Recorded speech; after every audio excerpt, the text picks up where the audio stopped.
Welcome back.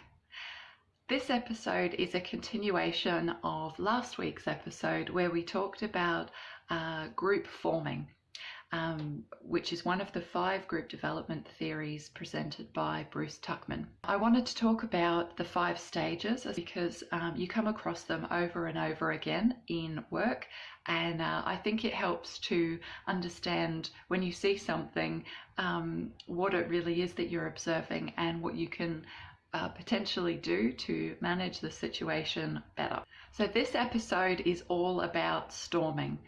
This is where your team is really comfortable with where they sit in the group, like what their role is, and they start, I guess, pushing against boundaries. They start voicing concerns that they have.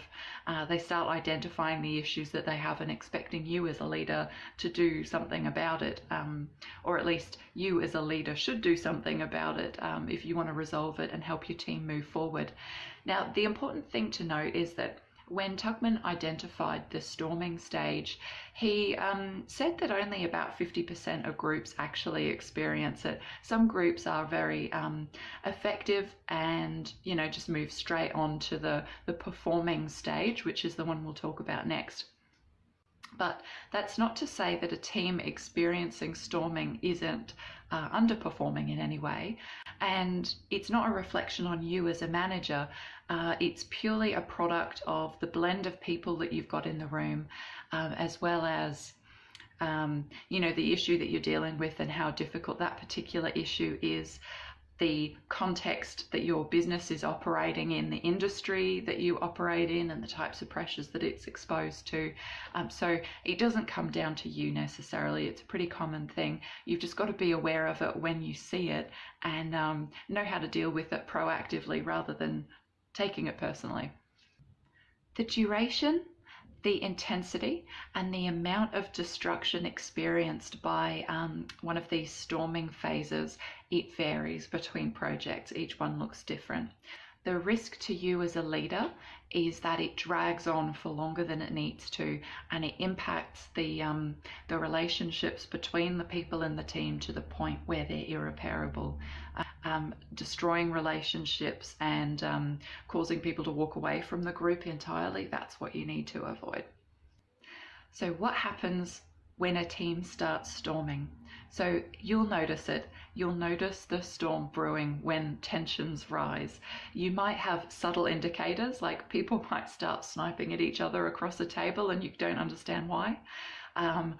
They might start sending passive-aggressive little emails, or, you might just see eye rolls, that type of thing. It could be quite subtle. It could even be that people start shirking responsibilities or just not delivering when they say they will, not giving it the priority that it needs.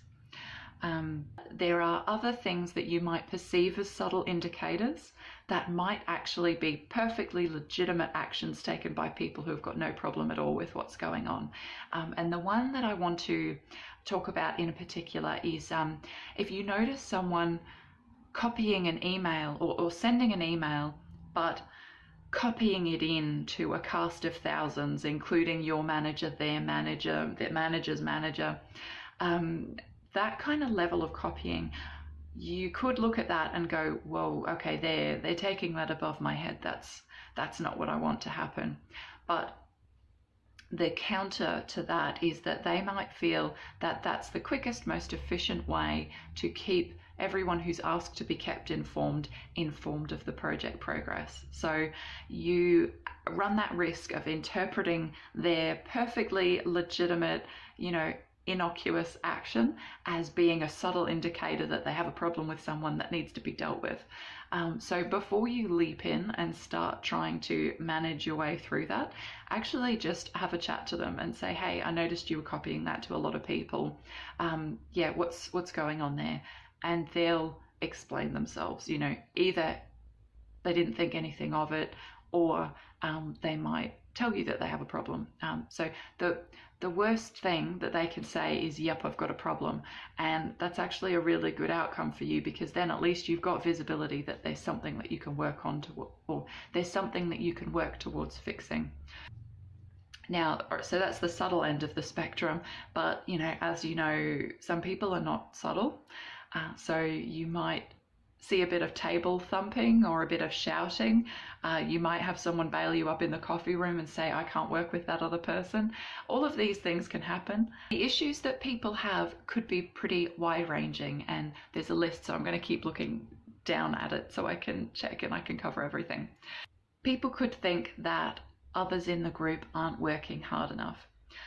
They might think that their opinions aren't being listened to. They might think that the group is being dominated by one person, and therefore all of the decisions that are being made are actually just one person's opinion over and over again. They might feel that the decisions that the group is making they're not acting with integrity. They might feel that the group is not actually going to achieve its target outcome if it keeps moving in the direction that it's moving. Look, they might think that you as a leader are not effective. You're not immune. They might think that you're just not doing a good job. They might be resenting the amount of time that the project or the group work is taking away from their normal responsibilities. They might be frustrated because bureaucracies outside of the project are actually slowing things down, and so where they thought they should be done and moving on, they're still stuck trying to solve the same problem. That can be really frustrating for people. And then there's also the human element. So they might just be feeling inadequate about their ability to do the job, and so they start taking that out on other people. Or it might be that they've got issues that are completely outside of the group that you've got nothing to do with, but it's bothering them, and they're bringing that upset into the group environment. So it could be a whole range of different things. So just be aware. There's no one size fits all. There's no one cause, and there's no one solution. So the storming phase can be disruptive, but it's not entirely unproductive, because you can actually work through it, and you can, if people are having trouble with one another and then they work the problem out, it can actually build solidarity. Don't be completely worried. Your priority is understanding what the problem is and trying to resolve it. The other good thing about storming is that at least it shows you that the people on the team are passionate about something, and what you really need in a long project is passion, and sometimes it gets hard to sustain that. And so storming is an indication that people are in the right place. They want to achieve the outcomes that you want to achieve. I hope that gives you a different perspective on the storming stage of group work. Good luck, and thanks for watching Leader Logic.